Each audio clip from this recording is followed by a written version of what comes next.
Howdy, lieutenants and economists. The most volatile, evil, disgusting things on the planet, humans.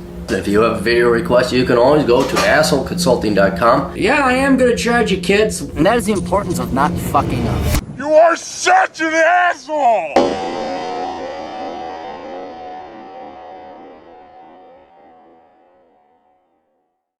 Hey asshole, I'm majoring in computer information systems, specifically in IT operations in liberal AOC's New York City, where taxes are high. Laughing out loud. It's nothing to laugh about. You know what is going to be funny to laugh about is when you take the cheap education that the New York taxpayers voted to give you, and you get the fuck out of there. And you go work in Texas. You work for Republicans and they let you keep more of your money. And then the Republicans say, thank you, New York. Do you think that when I'm working in the IT field, I could go to school part-time to major in American... Oh, yes, I know this one now. To major in American history until I get a master's or doctorate degree in American history. Why American? Why do you limit it to... Look, and you're gonna... This is like teaching English in America. They shoved American history up our asses. I don't care about American history. When I download videos off the internet, I'm doing ancient history, all the Persians versus the Greeks, the Suclids versus the Insuclids, versus the Byzantium Empire. I don't need to hear any more about Yorktown or this thing or the Civil War. Just incredibly boring. Oh my God, incredibly boring. Be it a world history or British history, a lot of history there to study. I know that work sucks, I won't deny that, especially in IT, but I would like to do something that would excite me part-time. What's your opinion on this situation if I choose this route? Name your price and thanks for reading. And this is about the worst idea I've ever heard. This is the worst idea I've ever heard. And I know why you're aiming for it. I understand it. It's not greedy or laziness. But I was going to go on one angle. I said, where was my follow-up question? Was there anything about teaching at a school that's compelling versus just doing YouTube videos on history? And you said, teaching at a school, in my opinion, is better than me putting up YouTube videos because I like to talk too much, laughing out loud on Bengali. Do Bengalis talk a lot? I don't know a lot about. I don't think I know any Bengalis. I don't see random Bengalis just talking to masses of people. That's why, but I really like to talk to an audience and be engaging to them. And when the semester is up, I want them to remember me as a great fucking professor. Look at the little Bengali. He might be a tall Bengali, I don't know. But I'm picturing in my eyes, my vision, there's this short little stature of a man. He's from Bengali. He's got wide eyes. Oh, I get to teach American history. And then an American old Cappy comes in and just... I'll teach you. Look at the United States. All right.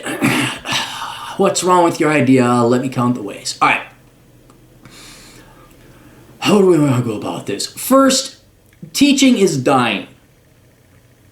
If you really want to teach, you really want to help out, become an expert. The Ancient Warfare History Podcast is a perfect example.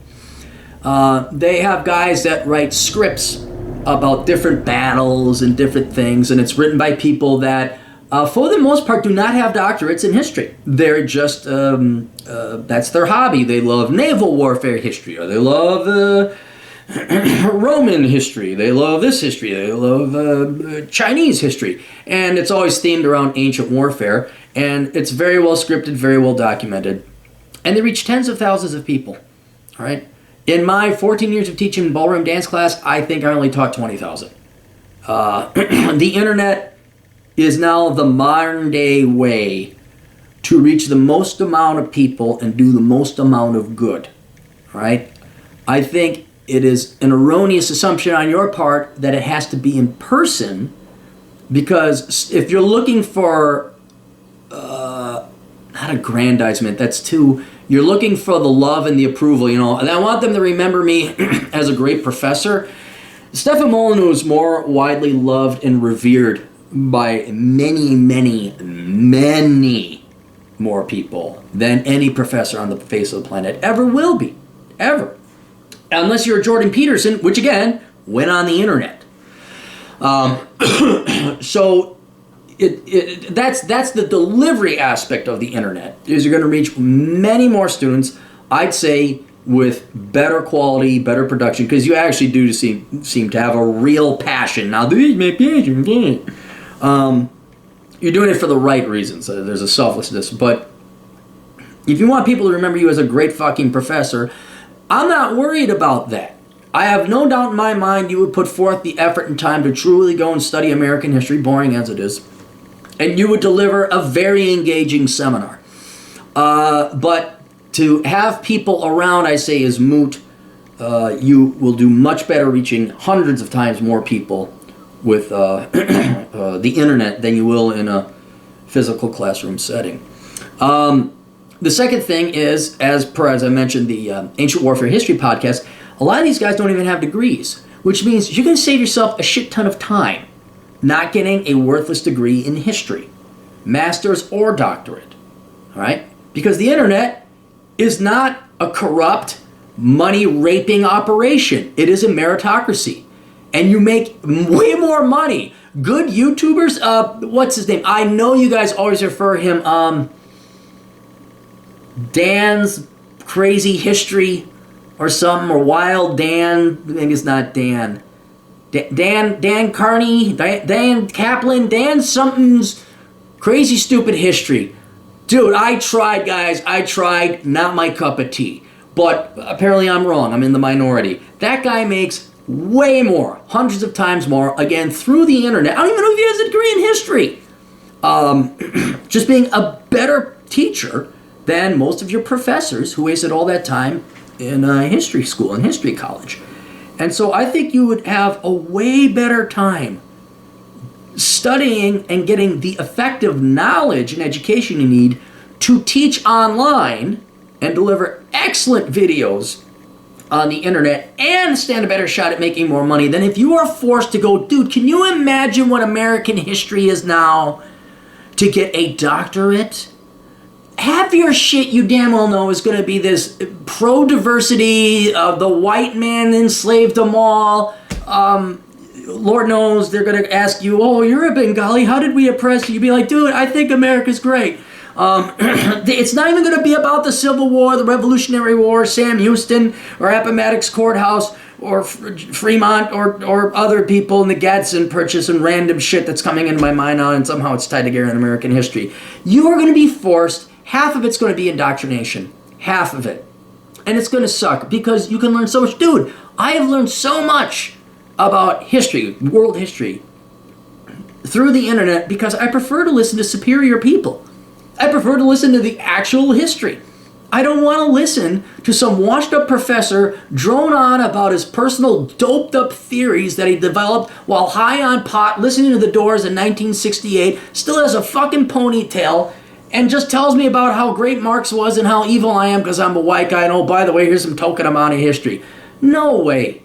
You can get the education yourself a lot cheaper. Avoid the indoctrination, Marxist, leftist bullshit and brainwashing. Save a ton of freaking money. Dedicate your time to something out, physically working out, and you're still going to have the opportunity to teach, reach a hell of a lot more people, make more money at a fraction of a cost. You're asking me, hey, Aaron, I live in New York. I'd like to travel to California. Should I take a plane on Spirit Airlines for $130 one way? Or should I do it like the olden days and get an old cattle and ox and hopefully not die of diphtheria like they did on the Oregon Trail? It is so that's another reason not to go. And here's another reason not to get your history degree. Do you know, I don't mean political politics, but office politics and backstabby politics and how much cocksucking you gotta go to stand and defend your dissertation in front of PhD and the studying you have to do and all the other work you gotta do for other PhDs who have no fucking life. And they say, I went through it back in 1979, so now you gotta go through it, it's your turn. Fuck them. I know someone, actually very close to me, got himself his doctorate. And when he was going for the doctoral process after you get your master's, whatever. Holy shit. And this was in a STEM field. It was looking, the amount of petty office backstabbing, these pathetic, inferior, low-life nobodies, this was STEM again, did to get my colleague to do all this extra work. And if they didn't, they wouldn't approve, and all this time would have been wasted. No. That's a huge, maybe somebody who's a little bit more familiar with the doctoral process. You can inform down in the description below all the political bullshit it takes to get a PhD. Because that's their little fiefdom, man. Because the real world didn't want them. They're like, kids that got dropped off in an orphanage, except a lot of time when a kid gets dropped off in orphanages, there's really nothing wrong with them. But this would be more like, oh, this kid's got Down syndrome, this one has a mental handicap. And even then, you can love a kid with Down syndrome. There's nothing morally wrong with them. Professors and PhDs are way worse than that morally. They're despicable, vile, evil human beings. All right? That's the reject pile. Society wants them so little, they have to stay in academia. And even with a master's degree, no one would hire them. So they're stuck in academia. They are mental psychos. Fuck them. You don't want to be with. And then who's your employer? The shit sandwich just keeps on giving in your idea here. Now you got to work in academia. What if they find out that you're not a rank Marxist socialist? Now you're screwed. You can't teach there anymore. And here's the other thing. You want to know what makes really good seminars, philosophy, discussion, history stuff? Telling the goddamn truth. They're going to make it so you got to tell their version of history, whether it's where you learn that history or whether it's the school you're teaching. If you don't teach the Marxist rewritten history, then you're going to run into issues. So there's another reason. So it's going to pay you better not to go and just do it straight through the internet and get the same thing there. It's not going to cost you as much because you won't have to get a doctorate. And if you were to go get a doctorate or a master's, you're going to have to deal with the political bullshit while earning that degree. And then you get to deal with the political bullshit while attaining your history doctorate. And then the political bullshit while you're teaching. This is what happens when you work with evil people. What, do you think it was great working with the Nazis all the time? You slipped up? Yeah, I got a Jewish buddy. Really? There. Well, he's in Dachau. Yeah. And I sent him there. Yeah, don't kill me. That's what you get to worry about. I mean, gosh, just look in the news. Professor says something not leftist enough. Fired. Dragged up in front of that. Yeah, if you look at the environment that academia has become now, no sane person will work there. No sane person should work there. I would not work there. So there is that. Then what else? If you really want to teach, you want to get into the professorial world, and you want to do it where there's people, I'll tell you two things. One, just get a master's degree. All right? A master's degree is all you really need to teach. And I would teach at your community colleges just to get a feel. Because your pay is going to still suck. I think history is the worst paying degree. Maybe it's art history, it's one of them. Just go and invest the minimum amount. Okay, take a class online.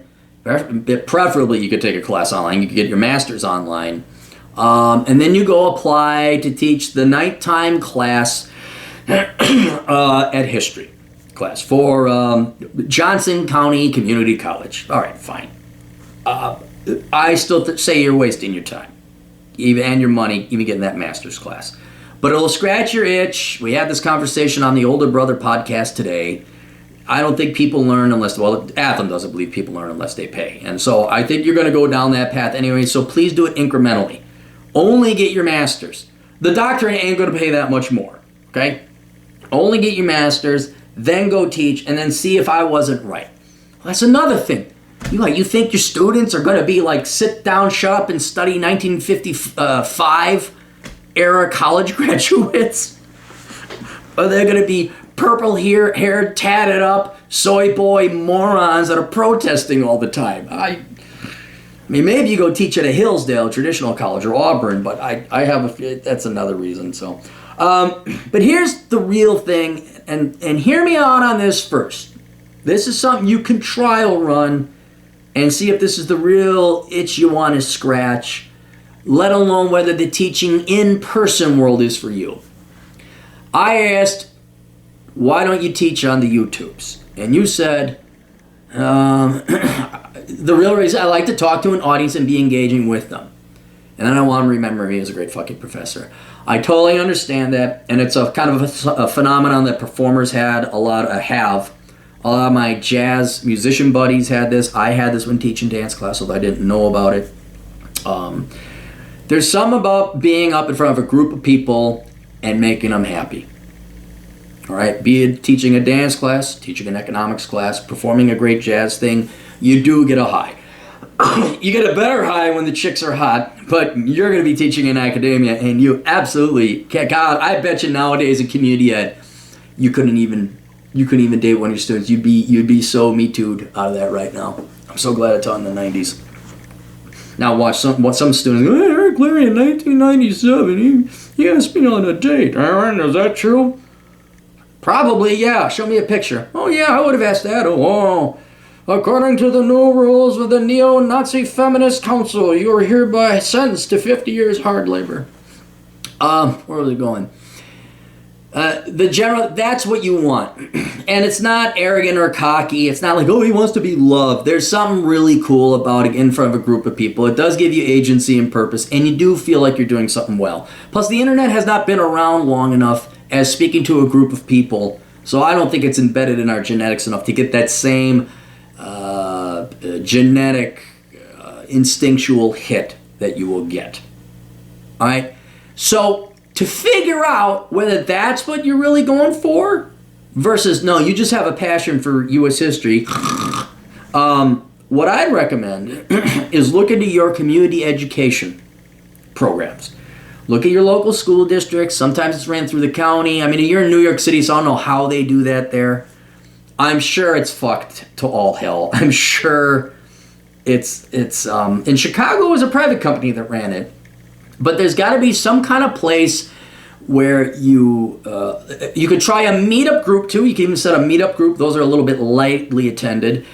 But usually with a community education program that is normally sponsored by the school district, but sometimes the county, sometimes it's the Park and Recs Department, New York, the Labor Mob Union 105.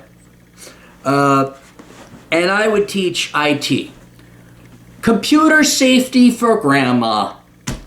Tuesday night, 6:30 p.m. at the Senior Center.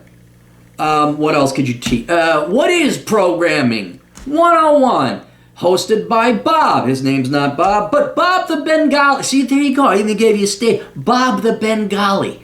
And they're like, hey, did you go to Bob? That's like Eli the computer guy, except it's Bob the Bengali. And by God, he teaches us computer stuff. Let's go watch Bob.